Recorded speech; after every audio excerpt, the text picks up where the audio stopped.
José Oliveira, João Palhares, obrigado pelo convite para fazer esse vídeo de apresentação sobre uma obra tão fundamental, tão importante para mim, inclusive, pessoalmente, e tão assombrosa, que é o Greed, do Erich von Stroheim, de 1924. Eu tive uma primeira experiência com esse filme nos anos 90, início dos anos 90, um primeiro encontro com ele, e foi uma experiência muito forte. Era uma cópia da Cinemateca Brasileira, se não me engano, exibida na Universidade de São Paulo, sem som. Aquelas imagens, naquela força do estilo realista do Stroheim, me impactaram muito. E eu diria que foi uma experiência traumática no bom sentido. As elipses, né, que na verdade não deveriam fazer parte de uma obra do Stroheim, que não era um diretor adepto de elipses propriamente, ali era o resultado de um filme que sofreu uma das maiores violências da história do cinema, como um marco mesmo de uma obra-prima que foi completamente explodida, retalhada, arrebentada, estuprada, ser viciada. E isso estava presente naquele filme, cujas partes que sobraram, 130 minutos do original, que mais ou menos gira entre 8 e 10 horas, que era o pretendido pelo Stroheim. Ainda assim o filme tinha uma força absoluta e que se mostrou ainda mais certa quando eu revi o filme na versão lançada pela Turner Classic em 99, que é uma versão que eu chamo de, diferentemente dessa, que é a versão real, vamos chamar assim, é de 130 minutos, é a versão que existe, é a versão histórica, como consequência, né, do processo histórico de extermínio e de sobrevivência. A versão idealista do Turner Classic, muito bem intencionada, na verdade foi uma empreitada que tentou projetar a experiência de um filme em sua versão de 4 horas, que ainda era uma versão de certa maneira aceitável para os instintos e desejos do seu criador, Stroheim. Mas na ausência de imagens, porque tudo que foi cortado foi destruído, como quase toda a curta e intensa e sintética obra do Erich von Stroheim, diretor, entre 1919 e início dos anos 30, ele volta e meia demitido e perdendo o controle sobre seus filmes.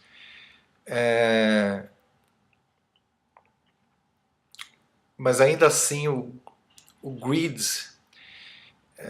nessa versão restaurada, ele teria que se mostrar através de um recurso que é o de imagens fixas e cartelas, o que atenuou, tirou as elipses e sugeriu o que seria a dimensão expansiva do estilo do Stroheim.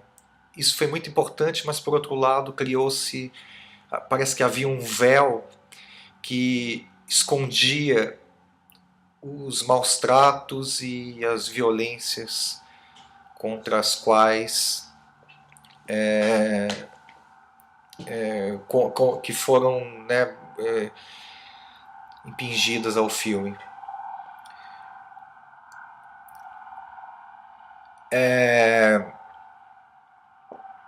A versão que o Cineclube vai passar é, felizmente, a que eu diria cinematográfica, a histórica, a real, a verdadeira, a reveladora, que é essa de 130 minutos, que é toda em imagens em movimento, filmadas, e que trazem em sua essência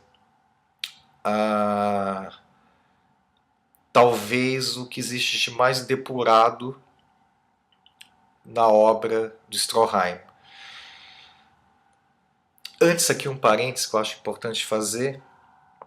O site, né, o blog do Cineclube tem um conteúdo, aliás, muito rico, inclusive um texto do Jacques Roussel muito bom, muito forte, que engendra, conjuga informação com uma certa análise sobre a realização desse filme, sobre o que ele tem de mais forte. Há uma indicação bibliográfica também, então eu até indico que isso aí seja visto, talvez até no meio desse vídeo ou no final desse vídeo, se não foi visto antes. Eu até não vou entrar muito no enredo, que também está nessa página, o enredo do filme. E eu quero, na verdade, apontar algumas características do Stroheim que eu acho que a gente precisa pensar. Bom, em primeiro lugar, o factual histórico dele, a referência que ele se tornou para vários cineastas da geração dele. O Jean Renoir foi um. O Dreyer era, na verdade, uma espécie de correspondente, no sentido que também tinha um cinema com uma certa devoção à superfície mais tátil, mais material, mais física. O cinema do Dreyer tinha uma aspiração, uma elevação meio metafísica, mas sempre a partir de algo muito tátil. Isso inclusive na direção de atores, que é a anti-ideia do código do gestual, algo que o Stroheim vai levar também avante de uma forma bastante radical, tanto que ele era bastante contra esse gestual do Star System, que tinha efeitos muito claros, muito precisos, muito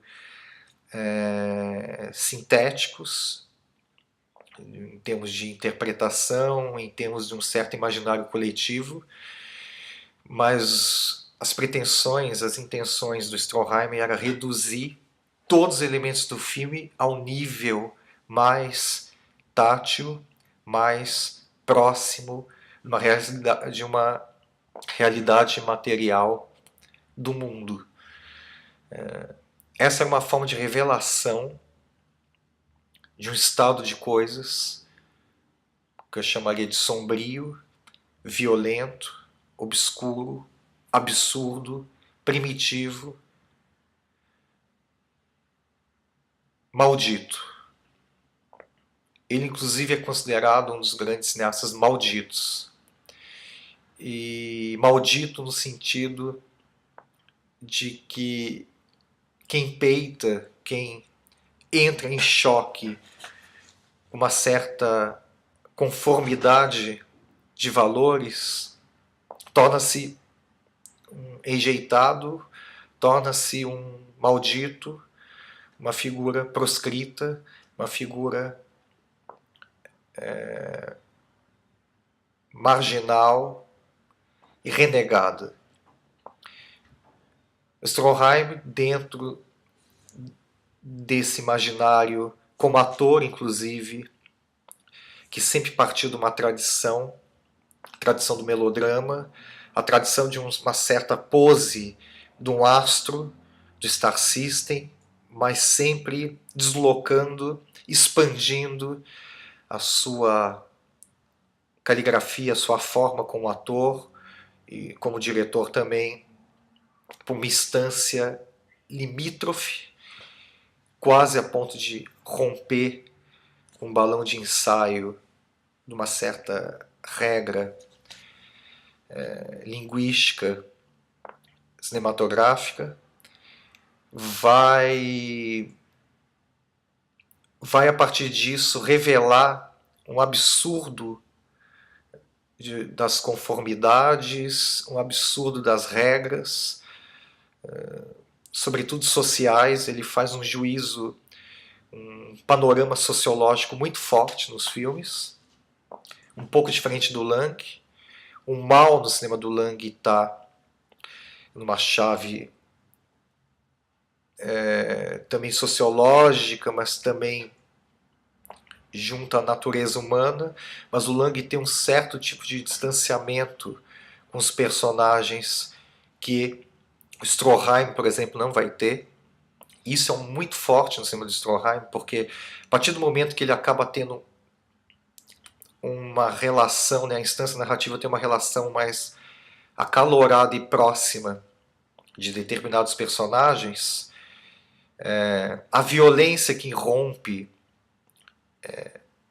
nesse personagem, ou o que existe de pior em termos morais que brota desses personagens, será ainda mais desconcertante. Temos também de imaginar esse contexto nos anos 20. Os temas que Stroheim tratava naquele instante eram desestabilizadores. Desestabilizavam porque ele tangia, ele tocava em instâncias como casamento, vida burguesa, cotidiano, projetos, todo um ideário de uma dimensão materialista de mundo, e que em Greed, que é a adaptação do livro do Frank Norris, um jornalista que lançou esse livro em 1899 e que fez também uma pesquisa de campo muito forte, tem fatos reais, inclusive, que estão no livro. O Stroheim vai repetir isso, ele também vai fazer um trabalho como prospector, ele vai fazer uma prospecção, seja em locações, algo que ele sempre gostava de filmar, seja em pegar o que existe de mais leal a uma certa ideia de realidade, não do real do Lumière, mas de uma realidade já dentro de uma tradição naturalista realista da linguagem do cinema clássico, mas levada ao extremo de chegar à matéria bruta disso. O André Bazin, né, no Cinema da Crueldade, livro fundamental para se entender certos cineastas que subverteram o sistema, a linguagem, puseram uma moral formal, estética, para fins cinematográficos, né, uma escrita formal e também com visão de mundo que vem a partir disso, vem por consequência disso, um retrato impactante e revelador de um certo estado de coisas. O Bazin, eu até anotei aqui alguns dados bem interessantes que ele coloca, como por exemplo o Stroheim ser o Marquês de Sade do cinema, e de fato é isso. Ele sempre vai ter um olhar imersivo do que existe de mais frugal ou devasso ou completamente um vazio absoluto existencial de uma certa casta social, mas ao mesmo tempo um juízo muito cínico, muito ácido, um certo tipo de humor também típico, numa espécie de ironia devastadora. Isso está muito forte no Marcha Nupcial, um filme que só teve também a primeira parte filmada. E indo agora ao Greed, a versão expandida do filme, essa versão que eu chamo de idealista, ela traz alguns elementos, como por exemplo, que vocês verão nessa versão de 130 minutos, como da Servente. E ela faz um par romântico, na verdade, por interesses puramente materiais com um sucateiro, cuja cobiça, né, os dois têm uma cobiça tão extrema que isso os leva à destruição, e eles, de certa maneira, são o que seria um paralelo simbólico, mas perfeitamente reais, porque não há nesse realismo simbólico do cinema do Stroheim nenhum dado fantástico, externo, que faça algo com uma metáfora. Na verdade,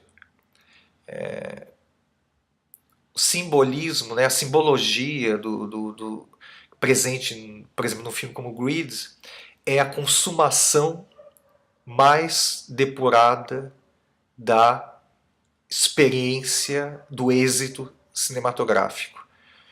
A gente vai ter nesse casal, que faz um paralelo com o casal central, que é o do personagem principal, que é o John Doc, né, porque ele é um dentista. McTeague, inclusive, é o título original do livro que serviu de base para o filme. E da Trina. A Trina é uma donzela de uma classe mais abastada que vai ganhar dessa servente, vai comprar um bilhete de loteria e, à véspera do casamento dela, ela ganha $5.000. Isso vai ser a maldição que vai corroer absolutamente a relação deles, que já é uma relação conturbada por uma questão de tensão física. Nada no cinema de Stroheim se mantém no estado uno ou de pureza ou de algo intacto, sublime, supremo. As relações sexuais, as relações sociais estarão sempre sendo violentadas. Nada mais claro e mais sintético com Greed do que o dinheiro, o ouro, estar intercambiando as relações humanas. É uma espécie de brilho, uma matéria reluzente que é também a podridão absoluta. Isso vai estar ao longo de todo o filme. Não à toa o filme começa também em outra instância sintética fortíssima, na ideia, na mina onde o McTeague trabalha no início do filme, antes de ele virar um dentista e conhecer a Trina, numa mina de ouro, no qual você vê barro, lama, né, e o ouro. As coisas estão completamente intrínsecas. E todo gesto de virtude ou de ganho vai repercutir em algum custo. Marcos, o grande amigo do McTeague, vai ceder, porque o McTeague se apaixona pela Trina, vai ceder a prima dele, que ele também era pretendente a ela, para o amigo, mas isso vai gerar um ressentimento absoluto quando a prima Trina recebe $5.000. O dinheiro está sempre fazendo todo um lastro de relação entre os personagens. É uma maldição, de fato. Como bem diz a tradução brasileira, que é ouro e maldição.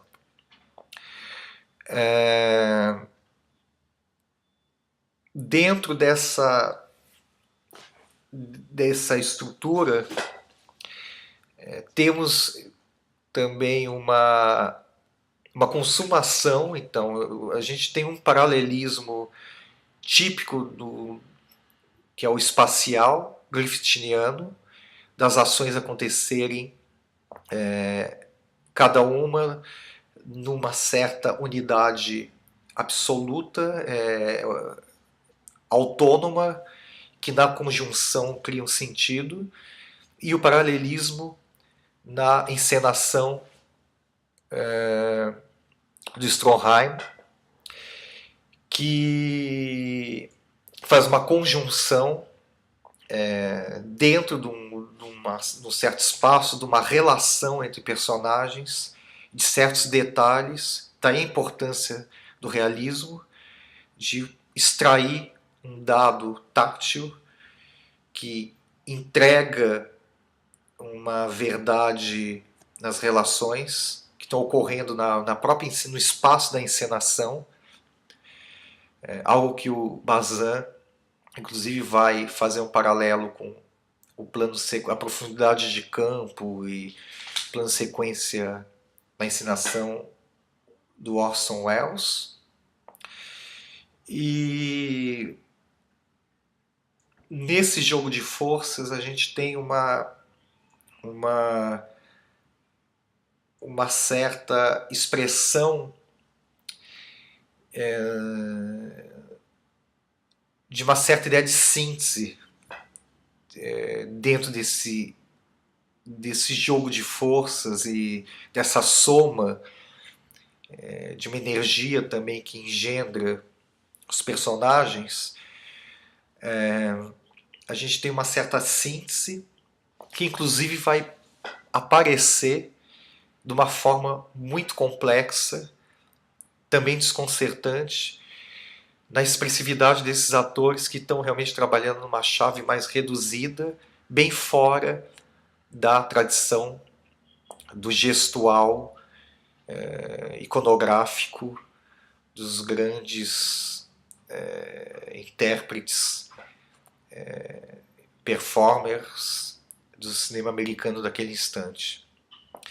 Então, um exemplo para, de repente, ser observado são as reações faciais, a revolução física que McTeague tem quando ele percebe que conquistou Trina. Há uma sensação ali de êxito, de felicidade, entusiasmo, mas também de desespero, dor, terror até, loucura, tudo misturado como se fosse uma amálgama indissociável. Isso vai aparecer em todos os personagens, numa leitura que sempre é difícil da gente detectar de todo. Essa complexidade ela vai estar, de certa maneira, ao longo do filme, sempre numa ideia de contrapartida e de algo que se contamina.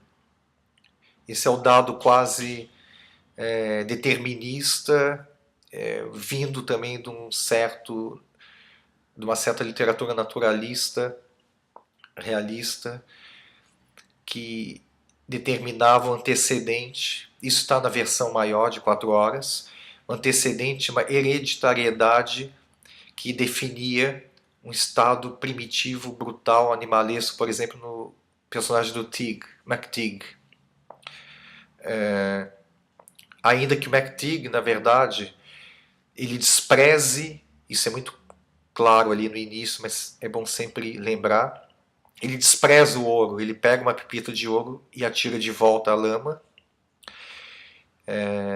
Ele é mais sensível a um pássaro, que vai se tornar também um bem de consumo, de posse.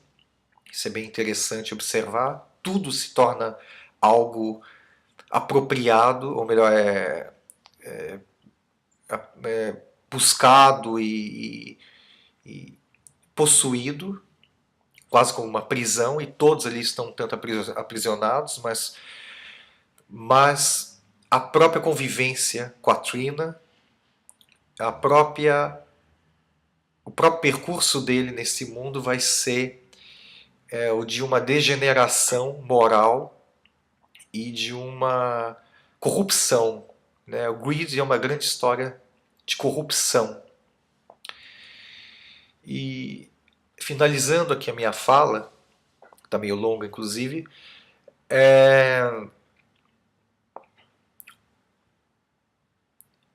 para mim a grande relíquia desse filme está no deserto, no Vale da Morte, né, onde todo o desfecho do filme ocorre. Eu não vou entrar em detalhes, porque ali é como se o Stroheim encontrasse no deserto o espaço por excelência de uma matéria com a qual o cinema pode extrair um certo senso dramático. Como assim? Toda aquela dimensão espetacular naquela matéria do deserto, o sol, o calor, a iconografia, né, a estética, o visual daquele espaço ultra dramático, ele consegue dar conta de toda uma expressão coesa, sintética, de todo um drama humano, de uma trajetória que vai se reduzir ao mínimo do próprio ambiente desértico, que não é repleto, não é um ambiente urbano que o filme mostra quase todo o tempo. É o momento em que os personagens vão se reduzir ao nível dos animais. O jegue, ou o cavalo que está ali, o Nivô, né, o mesmo nível do McTeague, do Marcos. Mamíferos postos na situação mais limítrofe, né, mais limite da existência, que é a da sobrevivência, o que coloca em xeque, inclusive, quase como uma revelação, não para eles, mas uma revelação de uma dinâmica de mundo, da estupidez, daquela cobiça absurda pelo ouro e sua simbologia completamente esvaziada de sentido. E o desfecho no deserto, sobretudo nessa versão de 130 minutos, tem o último plano mais impactante, talvez, pelo que ele traz ali. O último plano mesmo do filme, da Era Muda. Isso eu digo com a minha certeza, ou com o que eu realmente creio que seja os planos mais fortes que eu vi, talvez em conjunto com Tabu, do Murnau, que é outro filme, inclusive, fruto de uma relação tumultuada com um grande sistema hollywoodiano, e que também traz uma materialidade e um jogo de forças que também tem uma aspiração quase metafísica. É isso. É uma boa sessão para vocês e obrigado mais uma vez.